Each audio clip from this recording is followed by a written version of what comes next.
a great day. We are sharing some of the stories in the book God Gave Us Wings by Connie. Growing up Japanese in America post-World War II was tough for our next guest and her family. Even though her father was drafted into the American Army, he faced discrimination because of the times and her culture. She learned at an early age that women were to be subservient to men. Here with her story, please welcome Donna Fujimoto Cole. Good morning. Good morning. All right. Post-World War II was a very difficult time. Even for my dad, was also in the military, and being African-American at that time was very tough. He says, we fought for this country, but we're still fighting at home as well. Discriminated against at home. Yeah. All right, and on your birth certificate, you said it says yellow. It says yellow. I know. People are surprised, right? Yeah. So, and then one of the things you were talking about during the commercial break, you said during that whole civil rights era, your family didn't know which bathroom to go to. no, they didn't. In black or white. Or, There was no yellow bathrooms. Oh, yeah, or colored, right? It was colored. It's in color. Sorry. All right. So we talked about I mentioned in the intro there, that you kind of had some cultural things that were kind of binding you, and you saw bind your mother, and that's women did not have the same rights as men and were subservient to men. They were, absolutely. And even, I look back and I think even my aunts treated me differently, right? My grandmother treated me differently. It was like, you have to do the dishes. When at home, we would share, my two brothers and I, we would share the job.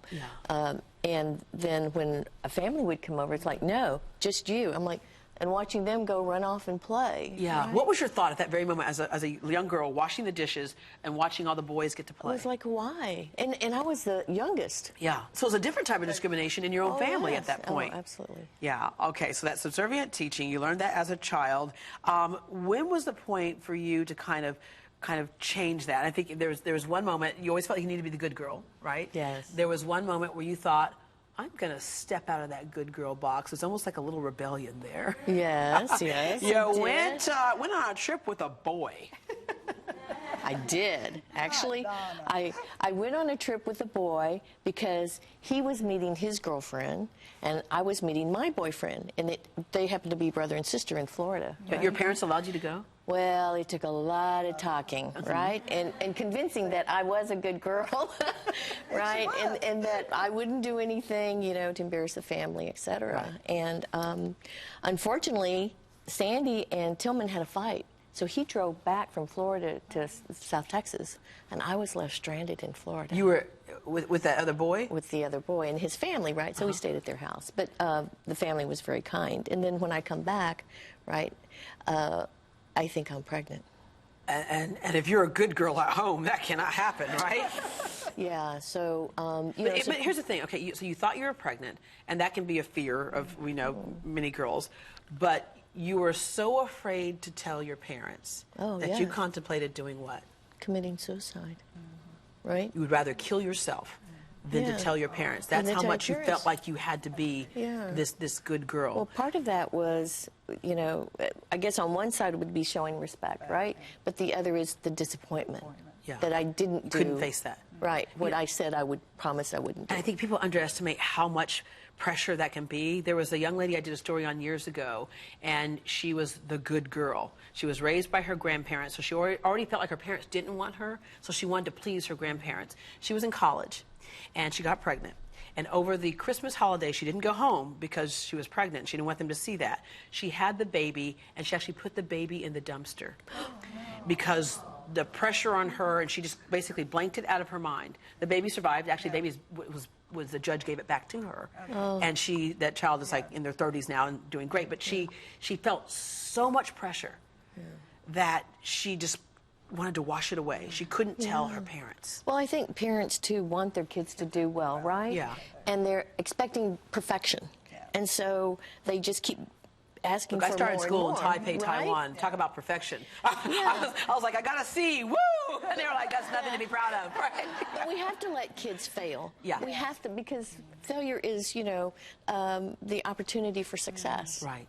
And speaking of the opportunity for success, so much for women being subservient. You worked in a male-dominated industry. At 27, she started her own chemical company. Yeah. What was it in you when you had grown up this way of being subservient? What was it in you that said, yes, I can, just like the boys do?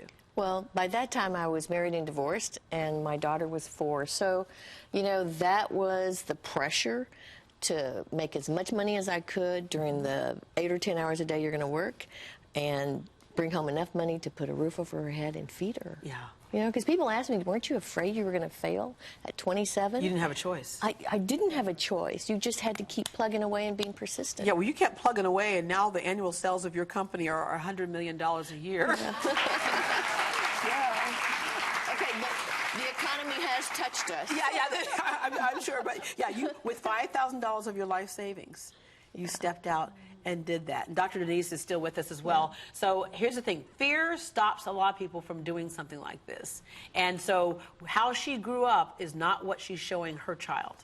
Not at all. And I think one big thing that you shared in the book was that faith was a big turning point for you when you were going through that time of contemplating suicide. So you had something bigger than yourself to help you, which is another example of shifting fear into love.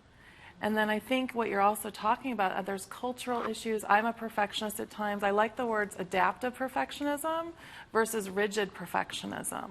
I think when we're trying to achieve something, we want to have fun along the way. We want to know we did our best. But as parents, I think it's really important that we teach our children, always do your best and give a little bit of wiggle room. Yeah, and love the child you have, not somebody else's child, right? Don't compare your child to others. Love the child you have. All right. Thank you so much. Oh, you're welcome. Well, many of us have struggled with low self-esteem. How can you make the switch in your head to speak more positively to yourself? Find out after this.